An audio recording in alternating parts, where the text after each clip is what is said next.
Have you ever really stopped to think about what's going on inside your body when you decide to skip a few meals?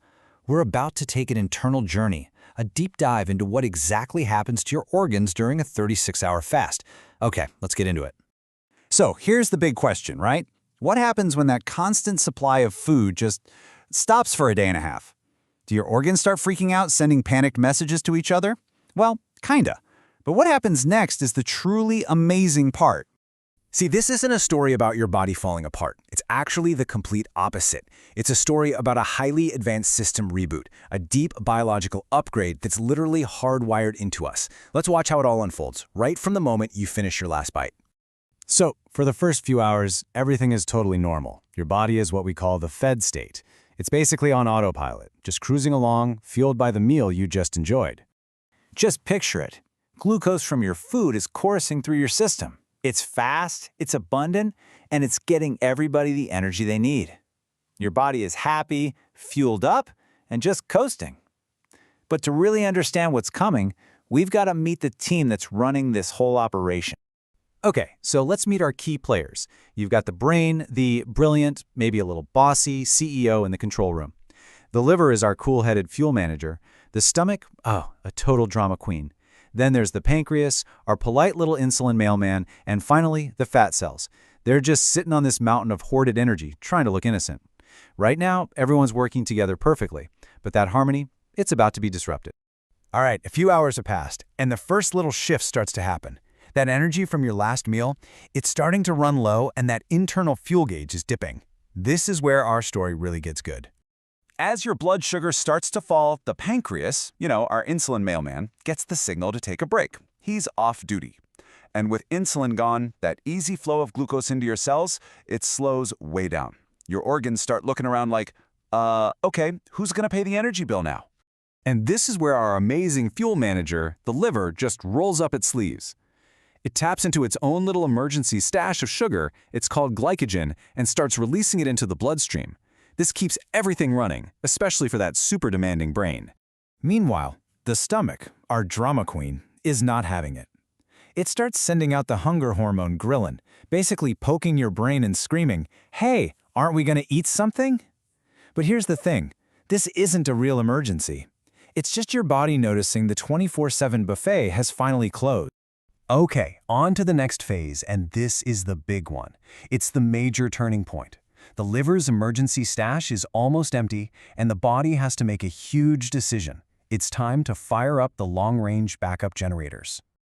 This is the moment our energy hoarders, the fat cells, finally get the call to action. With insulin out of the picture, they unlock their vaults and start releasing all that stored fat. That fat then makes its way over to the liver to be transformed into a totally new kind of fuel. And this comparison just leads it out perfectly. On one side, you've got glucose fuel. It's fast, sure, but it can be a little chaotic. On the other side, you've got ketone fuel. It's clean, it's super efficient, and it comes from fat. It's like switching from a gas guzzler to a high-performance electric engine. So what are ketones exactly? Well, think of them as these tiny, super powerful fuel packets that the liver makes from your stored fat. They become the main energy source for a huge part of your body, including one very, very important customer.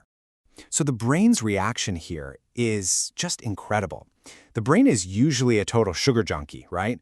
But it turns out it absolutely loves ketones. It discovers this incredibly smooth, steady energy. None of those sugar highs and crashes. It's why so many people report feeling this amazing mental clarity right around this stage. So once your body is running smoothly on this new ketone fuel, things get even more interesting. It's not just about energy anymore. Deeper, more amazing processes start to kick in. Your body switches from just running the system to actively repairing and upgrading it. And this is where we meet a process called autophagy. The best way to think about it is like your body's built-in spring cleaning service or a cellular recycling program. It's this critical maintenance job that really ramps up when you're fasting. And the process, as you can see, is just so elegant. First, your cells go around and identify old, broken, junky parts. They literally tag them for removal. Then, specialized machinery comes in to deconstruct all that junk, breaking it down. And finally, the best part, recycle. All those raw materials get repurposed, either for energy or to build brand new healthy cell parts. It is the ultimate form of biological efficiency. And this quote just nails it. It really gets to the heart of this phase. Your body isn't starving, it's not breaking down, it's intelligently dismantling old stuff to rebuild a stronger, cleaner system from the inside out. By the time you hit the 30-hour mark, these upgrades are in full swing. Growth hormone actually goes up to protect your muscle. Your cells completely reset how they respond to insulin, which means they'll handle sugar way better when you eat again. And even your immune system gets a refresh, clearing out old, tired cells to make way for new ones. And that brings us to the finish line. After 36 hours, your body isn't just getting by, it's found this whole new, efficient rhythm. That chaotic scramble for sugar is gone, and it's been replaced by a calm, steady, powerful state of operation. And there we have it, 36 hours. You've gone through the entire reboot cycle, from a sugar burner to a fat burner to a system that's in deep self-repair mode. So, what's the final result of all this? A system working in perfect sync. Your brain is steady and sharp, running on clean ketones.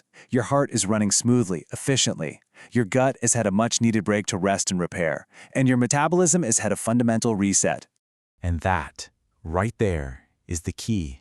You didn't just survive this. Your body used the time to optimize itself. You switched from just feeding to healing. You didn't shut down. You leveled up. So you've unlocked a version of yourself that runs on better, cleaner fuel. It just makes you wonder, doesn't it? What other incredible things is your body capable of if you just give it the space to do what it was designed to do?